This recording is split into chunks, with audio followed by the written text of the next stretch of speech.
Okay, welcome back to Dinner Party. Thank you. It's great to have you back. Something I'm interested to jump into today is talking about astrology.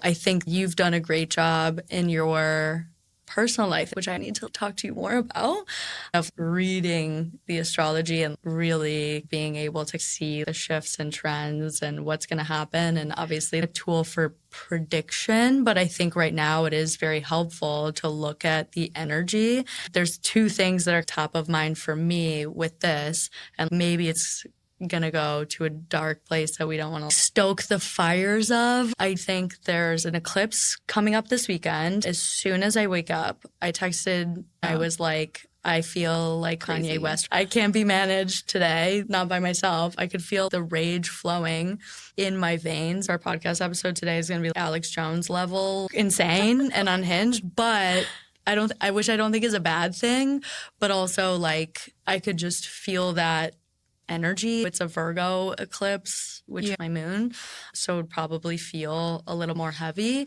But Mars moving into Scorpio is another heavy, violent type transit that I'm nervous about. My Scorpio is my first house, so it could benefit me. But at the same time, from a worldview perspective, that's giving me a little bit of fear that there's an eclipse and then next day Mars moves into Scorpio. Feels like we're waiting for the other shoe to drop energetically in many ways. Politically, personally, there's just so much happening in everyone that I know's personal lives. I've been staying at my parents' place in New York and they watch the news. Hate to listen to the news. Everyone has that at their parents' house. Where you're like, why does the news have to... boomers are the only ones that watch the news. Yeah. Totally. And you're like, this is just fearmonger 24/7. This is a psyop. Yeah. It's too early in the episode for me.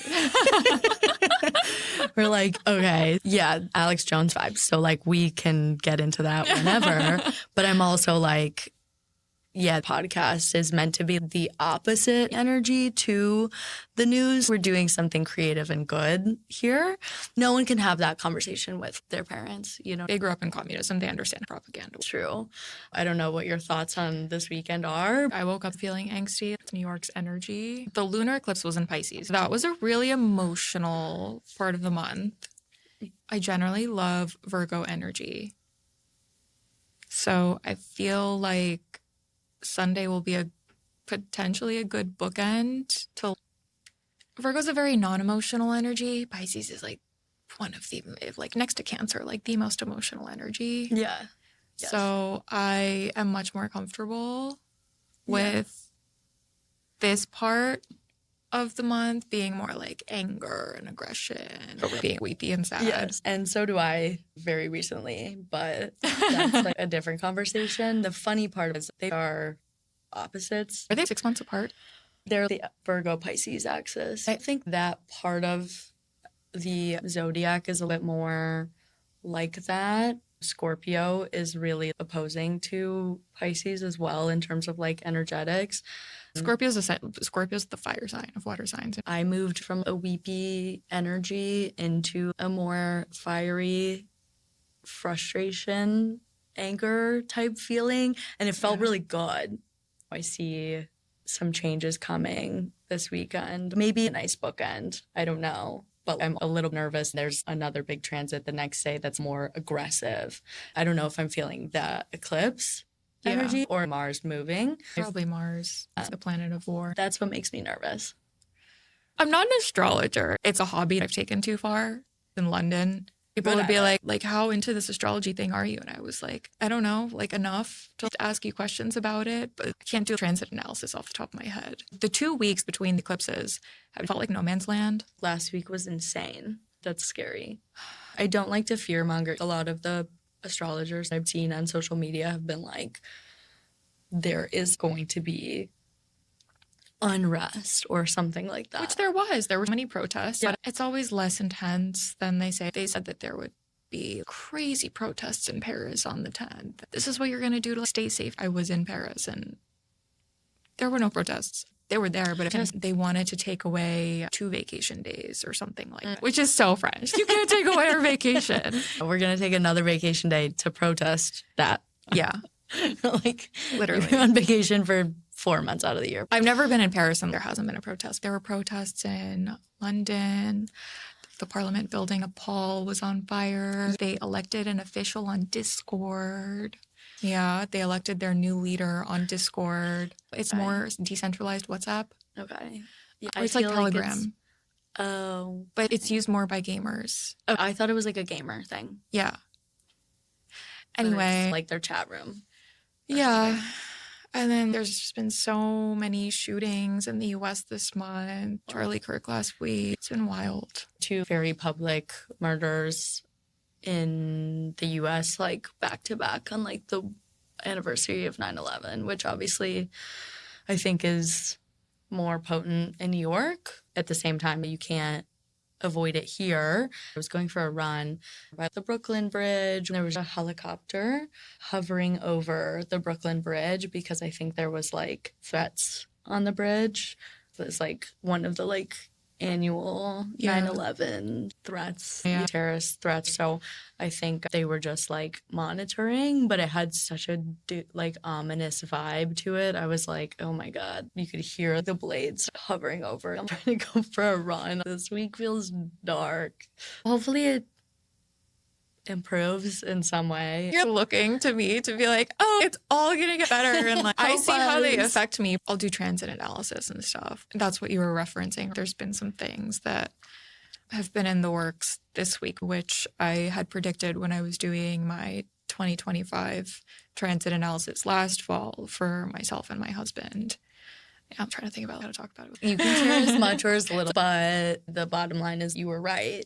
I was right. About which we're always right, but at the same time, that's impressive to me. I go really deep on AstroSeek and use their transit tool. Is that your recommended tool? I used to use the pattern, and that does freak me out because there are very significant life events. It's accurately predicted down to the week. Crazy, out of left field things. It doesn't seem like there's a way that it's incredibly accurate, but there have been certain things where I was like, I can't deny that this does work pretty well. I think it's one of the better apps that exists, but it's hard to contain all the complexity of astrology within the consumer app. I'll also do a Vedic analysis. They don't do Vedic analysis. Vedic analysis to me is more like soul's journey. Western astrology is more like your psychology and what you're going through mentally. I find Vedic astrology to be way more freakishly accurate with this is when you're going to get married and like you're going to have a huge health crisis during this time of your life, the past karma you're carrying in from your past lives. But what is the main difference between them? Where does that one come from? Vedic astrology, I believe, is original astrology. Its origins are in India. Ayurvedic is Indian medicine, nutrition, and body. They have different nakshatras, various charts. You'll have a marriage nakshatra, a work nakshatra, labeled like D number, and certain numbers correspond to different things. It's a way more complex, specific way of analyzing things. Overwhelming, but also so interesting to get into because it's horrifyingly specific. I think it's harder to get into it in your earlier 20s because you haven't really lived a life yet. I say as a 29-year-old as if I'm wizened, but that's because of other reasons.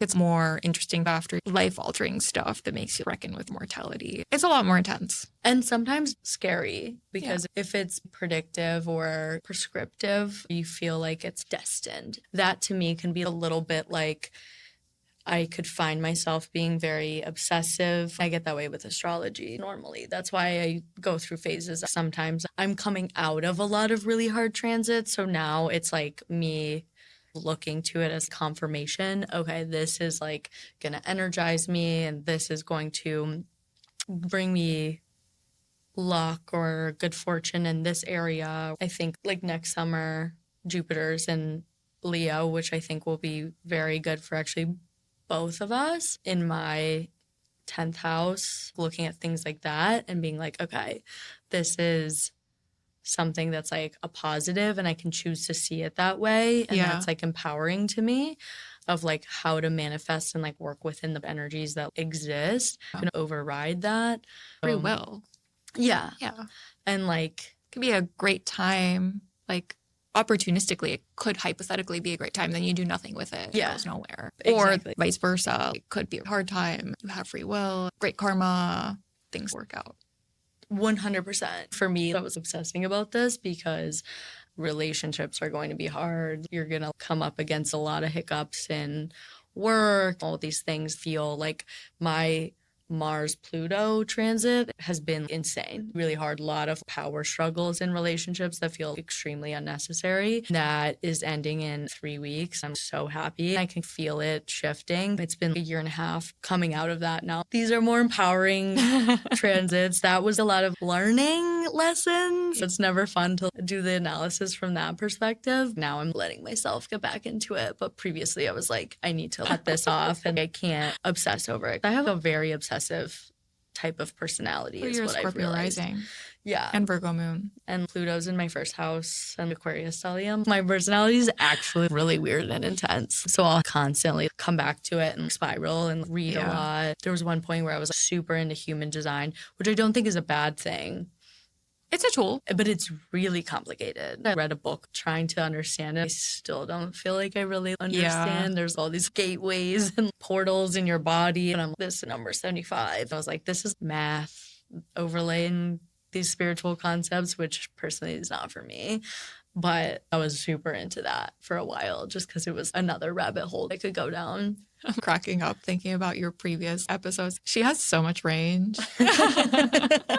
We're going down this rabbit hole, but that's what's top of mind for me. Very different types of guests. I don't think I gave you a proper introduction because you've already been on the show. If you want to go ahead and do that, feel free. You're a very popular guest. Was I really? It was very popular. How do I describe myself? I haven't had to do it in a long time. You're evolving too. Yeah, I am. Do you want to talk I do about that? content creation. Sometimes I have a Substack. I just got back to the US after being gone for 9 months. I'm still catching my breath a little bit. New York is a lot. Being in Europe, you're just thinking, why? I was My dream. nomading all year. Recovering finance girly. Are you still doing content? What are your thoughts? Yeah, I go back and forth. I've had a lot of creepy moments with content creation. I think I talked about this on the last episode. I'm going to start TTC, trying to conceive. Yeah. Trying to get TTC is an acronym. There's so many acronyms. FTM Is that is like- first time mom. It's like a TikTok acronym people use as subheading. Yeah, because then there's the one that's like PP, postpartum. Yeah, PP is postpartum. Yeah, okay. Yeah. I was like PPT, like PowerPoint. As I've been thinking about that journey, I am extreme as a person. I moved around trying to find the perfect place to raise a family, see what could be the most humane.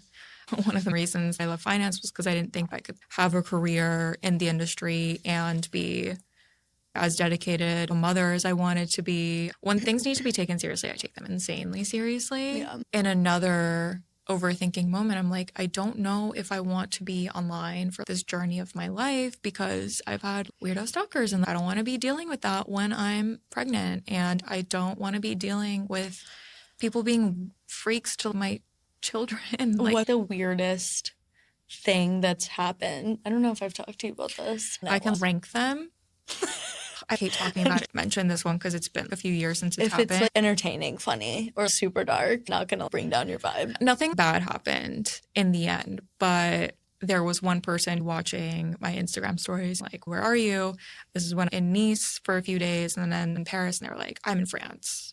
Oh my God. This was before I had the wherewithal to not post in real time. But that's a lesson learned. You can't post in Parasocial real time. relationships, we are only going to skew more towards a hyper online world. And if you are a creator in that world, people are only going to have more and more fragmented relationships with their communities and stronger parasocial relationships with people they see online? Do I want to continue to be a face that people see online and develop stronger, weirder relationships with me when I don't even know that they exist? Dystopian, basically. The world changes a lot in a faster rate Yeah. because of technology. Oh, there's scary stuff out there. I'm seeing transmaxing and stuff. I don't know how prevalent that is, but it seems like there's a lot of people who only exist online already. And I think in my head, that's still a Black Mirror kind of reality. I started this because it was like, when you're looking to fill a gap, what are people missing? What am I missing in my life? Probably a sense of warmth and connection with people that feels organic and isn't parasocial A or soothing balm. Exactly. I've noticed that trend, and more people live off of that dopamine with AI. I knew that was going to happen, but the trend towards people falling in love with their AI, like I saw this video of this girl who was like, I'm dating Luigi Mangioni's AI and he's my boyfriend. And the reason people do that and skew towards the online arena was because it's safe. People would view someone, even someone like you, as a safe space because you're creating. So they view you as maybe dependent on your audience. And so they think that you're not going to reject them. Definitely with AI, that's the reason behind it. It's always available, never pushes back or questions your lines of thought in a real way. There's no chance of rejection with that. So people just gravitate towards that because it's a safe outlet for their need for connection. Yeah. They can be like, I'm dating Luigi's AI and we're in love. And of course that feels like love because it's stable and available. Creators, in some ways, people think of them that way because they're accessible. Not like a movie star on TV that they can't access. I'm not a service, but just the face on their phone.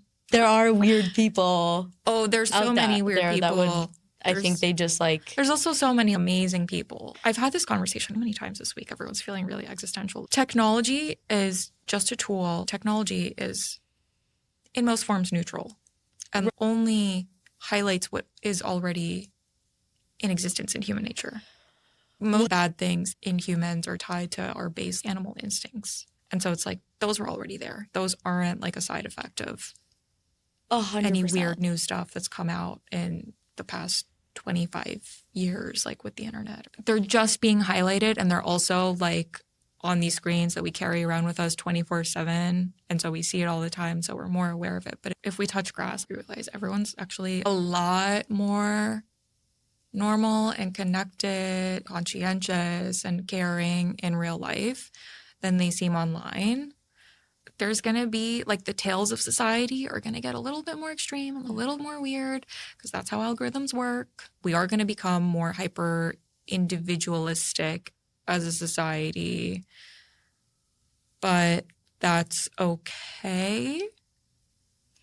So long as you stay with your tribe and have tolerance for people who are different. I have two thoughts on that. I totally agree with the thing about human nature. It's like human nature is never changing. People ask me about dating and like, oh my God, there's like nobody who wants to, young people don't want to date or be in relationships. I'm like, there are things that make it easier to escape and not take that risk of a real connection. It's easier now to numb out with dating apps. More people, if you want to escape fear of intimacy, avoidance, or anxious attachment, you can do that easier now, but it doesn't change the fact that people want technology is just a tool the same way that money is, and it amplifies things like AI, just like with the internet, it just like drives the wedge deeper. There will be people who are so productive, who make so much money, who can amplify how productive they are and use it to create more, make more money, and have a more efficient business. And they'll know how to rise to that occasion. And then there will be the people who only consume it to make their lives so much easier that they never have to get uncomfortable. They never have to take risks. They never have to really do anything. So they become increasingly lazy, consume more, become more risk averse and it'll drive that. But that's what happened with the internet. There's people like you who have a blog, hopped on trends, developments, and used it to amplify their voice.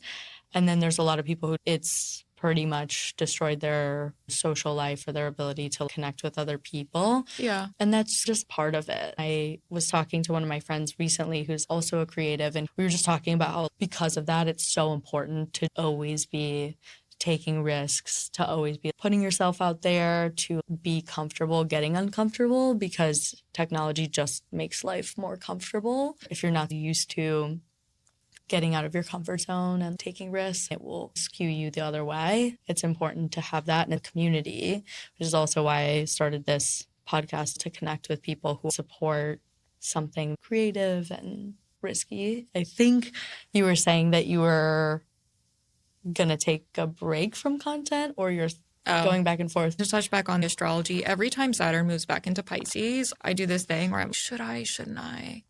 When it moved into Aries, which was over the summer, I was thinking, it's so easy to make decisions. It's either right or wrong. Like, it's very binary. Whereas, like, when it's in Pisces, it's like swimming through mud. It's, like, what does this mean? Should I do this? If I do that, what does it mean about me? I feel so bad for people with major water placements. I don't have any water in my chart. How do you live like that? I can't do it. Do you think they're just super comfortable with that? That's why it's so uncomfortable for me. Maybe they are really comfortable with those types of things. I have a lot of fixed energy. I have a couple planets in Scorpio and Aquarius, so there's not a ton of movement in my chart. Thank God it's not a bunch of water signs, particularly Pisces and Cancer. That would be a lot. With a good amount in Scorpio, I am comfortable with that. But Scorpio is not the same type of energy as Pisces or Cancer. It's not weepy. It's more like the depths of the ocean, deep. I swear Scorpio's a fire sign. I know it's not. Intensity, 8th house vibes, transformation, death and rebirth. It feels like Scorpio season. Soon enough. Yeah. I don't even know if we're not even in Libra season. Not yet. No. Yeah. I think a few days. I still didn't answer your question. When Saturn moved back into Pisces, just like clockwork, and I made a video about this a few months ago, complaining about Saturn being in Pisces, I started toying with the back and forth a bit more. I love to be creative. I love making content specifically. Yeah. I love talking about very random thoughts, which TikTok is perfect for. I mostly do TikTok. And Saturn's in my 8th house, so it's like a lot of my struggles around where I end and other people begin. So like motherhood is a huge 8th house theme. Because do I want to sacrifice this thing that gives me joy in order to protect my child? Obviously, I want to protect my child, but also my child doesn't even exist yet. And why am I thinking so deeply about this? I would rather measure 8 times and cut once. That's just the kind of person I am. Than have to fix something and go back in time and undo something that can't be undone. But I think if I continue being like serious with it, I will have to be strategic, separating things in my life that are private, having more boundaries, making it purely creative. I don't know if it'll be interior design or things that are less. When you talk about your opinions, it gains you a very sticky audience. And that is a really beautiful thing, and it can be tricky sometimes. Someone recently died with this very polarizing, diehard audience that contributes to it, but some social fashion girlies in New York have some weirdos that stalk them as well, but stalkers are just par for the course when you're a woman online. Unfortunately. Or just a woman in general. A thing in Paris, unabashed about filming up your skirt. Oh my God. That is so fucked up. But I've also heard that happen in the dressing room. What? Yeah. Yeah, that happened to one of my friends. She looked up and it was like, oh my God, crazy. People definitely do it. People are really aggressive in Europe. People will harass you and not leave you alone. Maybe it comes from that kind of culture. I did not know that. I've had people take pictures of me in the subway, normal looking people in suits. I wear sunglasses on the subway because I don't. Yeah. Because I like had a experience like that where someone was like sitting down and taking photos, looked deadpan into the camera. It's horrifying. Did that happen to you, or you just seen it? Oh my God, I'm sorry. Is that person still with us? Or- Billy was there and it became a thing on the subway. Oh my God, that's so scary. In Like, person. He was like, it was like his hobby. He had 2 phones, one for it. Anyway, that was Scary. lovely. when are you moving? Oh, you did? Yeah, we're going to Dubai next. Oh, why did I think that you were in Paris until the end of the year? That would have been nice. You can't stay in the EU for more than 90 days with an American passport. And so we would have run out. Yeah, Would have been London nice. somewhere. Okay, so you're going to Dubai next. And then maybe we'll move back to the US. Fascinated about Dubai. We'll have to talk about that after your stint. I'm very curious about how it would be to like spend more than just like a short amount of time there. Because you're going after this New York trip? In early October until the end of the year. It's a great place to be that time of year. It's not too hot. It's like a breeze in the mornings. Yeah. Obviously, like, restaurant scene is great. There's lots of things to do to entertain yourself. Ben, I haven't really had interest to go, but There's really so many places in that part of the world that I've been dying to see. It was great to fly out of the Dubai airport and see other countries that are way harder to fly to if you're in Europe. We're basically doing a trip every other week to see somewhere else, make sure we've crossed it off, gotten all the travel out of the way before I got pregnant. Before you're officially TC, Yeah. potentially. Oh my gosh, yay. I know. I'm like selfishly excited. I know we had to be both on the East Coast again. And I'll have a reason to go down to Florida. That would be so exciting. A year abroad is a good amount of time. It was 2. 1 in Bermuda. 2 years abroad, fun, good stretch of time where you're like, this isn't my like roots, but explore and get a lot of things like out of that like wanderlusty thing out of my system before I'm like more not bound but rooted into something where it's harder to. Life is so crazy. For the audience, we moved to Bermuda because my husband had to move to Bermuda for work. I miss some things in Bermuda now, but I hated Bermuda. Like, really did not love living in a retirement town in the middle of the ocean. Yeah. I feel like that's completely fair. Yeah. So I was like, hey, we got to get out of here. All finance people, like expats. It's like people in reinsurance, which I barely know how insurance works. I don't like reinsurance, insurance of insurance. I don't know what that is. Never have to know. I'm too pretty to know what reinsurance is. If that's not, then I don't know what is. Insurance squared. Sounds terrible. I hated that, but if it hadn't been for Bermuda, we never would have had the opportunity or been forced into living abroad in Europe and now like the Middle East for the last quarter of the year. I learned so much.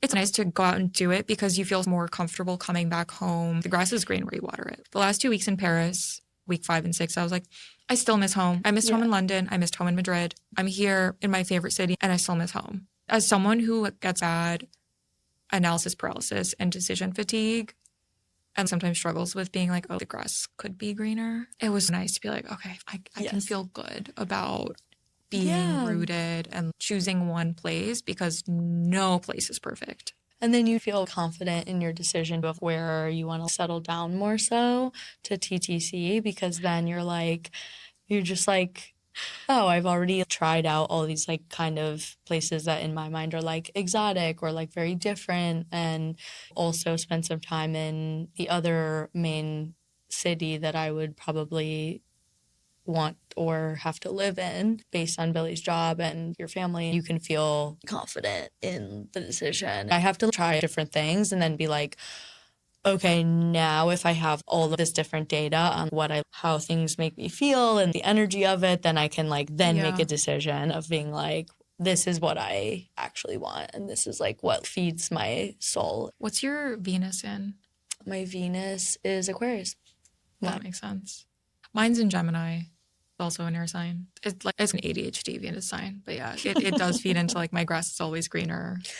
Overthinking. I have a lot of cerebral overthinking, making everything intellectual. You know what I mean? Billy's also an Aquarius, and he hates living in the past. Because the only thing that I care about is the present, because that's the only thing that exists. That's nice. Jesus. Yeah.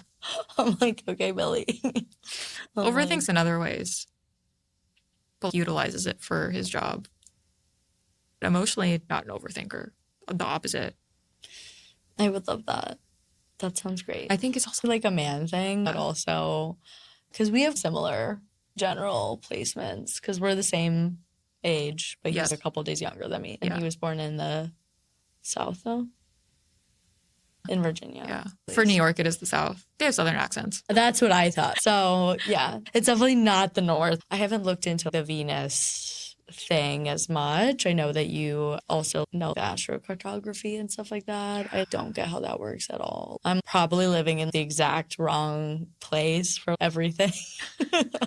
But Probably not. I Like, don't you're wanna, pulled like- to New York for a reason. yeah, I can't get down that rabbit hole. Have you ever gotten down the rabbit hole of the energy of different cities? Oh, yeah. There's this theory that the Statue of Liberty pulls in some type of electromagnetic energy, and that's why it has such an Aries crackhead energy in New York. It's like, absolutely Aries crackhead energy. It's some sort of stone or crystal that conducts, borders into Illuminati type stuff. Like the Freemasons put the Statue of Liberty there to basically energy harvest and stuff like that. Don't they say most monuments were put in place for energy harvesting? This is exactly what I'm talking about. Yeah. No, but that is what Yeah. I know. They say the same thing about the Eiffel Tower. Really? Yeah. But I'm like, Eiffel Tower's so benign. Yeah, Like, there's not a lot Eiffel of Tower. It worked in New York, not in Paris. There's not much energy in Paris. They have the Statue of Liberty in Paris too, like a tiny version. Doing nothing. Everyone there is just taking months off vacation, freaking out if there's 2 days less. Obviously, it's not working. There was something about Miami as well. Really? Can't remember, but I know the obelisk. There's a lot of drama around the obelisk in Washington, D.C. Like symbolism on the buildings, Roman architecture of the Capitol building, all the different monuments have some symbolism of Freemasons. The Freemasons are all about the pyramid and stuff. That's a big part of it. I don't know if it's energy harvesting, but that's talked about a lot. There's this book called The Symbolism of the Dollar Bill. Did I talk to you about it? I didn't, not the book. I know the general concept. I read it over a year ago. I don't recommend it. It's not going to blow your No, mind. I would rather, if you're interested, because there are a few things that tie together. It's like the pyramids, the Vatican, the symbolism on the dollar bill, the Freemasons. You're making it sound interesting. People want to go down that rabbit hole. That sounds like the best book ever. If they don't reveal anything, I don't want to read it. I'll just watch 6 hours of YouTube videos later. Quench my thirst for that. I didn't feel that it was very grounded and like factual or like historical details, whereas I think online sometimes people get better about citing their sources, especially in the long form video. Which I watch a lot of. Like outing. Like I said, They'll listen to this in 10 years. We'll be like, see? Like, I feel like only conspiracy theories have only been proven more over time. That's why I'll go down these rabbit holes even more, because now we know. 5 years ago, you wouldn't have been like, yeah, P. Diddy's going to go to jail. And yet here, I don't think he actually went to jail. There's a lot going on with that. He still hasn't been put in jail. He basically got off with a slap on the wrist. It was really bad. So that's where we're at. I haven't seen the Epstein files. Epstein's dead, but Ghislaine Maxwell is alive, doing 60 Minutes interviews. She's bopping around still. There's a lot to unpack there. Maybe I will be the next Alex Jones. I'm going to start going down that rabbit hole even more. I need to get weirder and more niche. In Leo in your 10th house. It's giving famous conspiracy theorist. There you go. That's like I learned I have the same Aquarius. big three as Candace Owens yesterday. Oh my God, yeah. And I was like, I should not be online. Wait, you have the same big three? Yeah. Seriously? What is it? Aquarius moon, Leo rising. She was a Capricorn. Oh no, Taurus she was sun. like a Taurus, like And stellium. she's a Taurus stellium in the 10th house, which I am. Oh my God, have you seen all that stuff she's been talking about? I'm like, what time is it? What time is it? I'm like, it's 6:15. So we should be wrapping this up soon. I don't know if you've seen any of that, but it's crazy. Like everything she discusses. This Bill Ackman thing, Oh, I didn't see that. she basically put the Charlie Kirk death on Bill Ackman, the hedge fund guy. She was like, I'm just going to go after all these people and start naming people. I've just been watching this in clips. I haven't watched the full videos, just seen all these viral clips. She was pointing at Bill Ackman and he released a screenshot of him and Charlie's text, but there's no date. The grammar seems really weird for someone so buttoned up, like really bad grammar on the other person, Charlie. The messages are just like odd, and everyone was like, every comment was like, this makes you seem more guilty. This tells us nothing. I'm like, why release these so fast? That's the consensus. It's not the same. There's no date on the messages. This could be anyone. It's a couple of exchanges. It doesn't seem like how he would write. I don't know the guy, but she made a video the other day and then you're just like, nope, that never happened. If you were just like, oh, she's crazy, then it wouldn't have been such a thing. That does make you seem defensive. I don't know what his tendencies are like. I'm sure many of these hedge fund billionaires on Twitter, the whole thing is just a mess. It's insane. I have so many people who are following it and have different viewpoints, and I just ask them, what's your response to Candace Owens saying this? I have friends that are like, this is her angle, and then other people are like, who I know who are like really pretty far left, or, oh, I'm watching her and I think she's probably right and needs security and stuff. And I'm like, I don't know what to think. It is really wild. For her personally, she's not going to stop. She's going to keep going. No. It's heels in. I think I saw a clip of her being like, yeah, I'm working with my priest because my vice is vengeance. I saw that. I'm like, it's giving you. My poor husband. My vice is vengeance. I'm the worst person to be with because I will keep going until I have made every single point. I have an elephant's memory. I don't know what happened to that. No, I could see that. Yeah. I could see that. You're like, have like unlimited energy to prove that I'm right, which is a worthy cause. But I feel like I will eventually get bored and be like, okay, whatever. The Taurus energy. It explained a lot to me. I admire the courageous nature and the willingness to put our foot in our mouths. And just boldness and standing behind what you believe in. I think that's very admirable. Vengeance is vice. That's the perfect way of putting it. So I think everyone has their things. That's kind of a wild revelation. I don't think I've seen a celebrity where I'm like, oh, we have the same big three. There's a lot of Scorpio rising famous people because it's a Leo midheaven and then there's the magnetic energy. So there's a lot of Scorpio risings that are celebrities, but I never come across Aquarius. We should Google it after this. Yes. It's hard to find it because a lot of people don't actually know the rising sign because they don't know when that person was actually born. Yeah.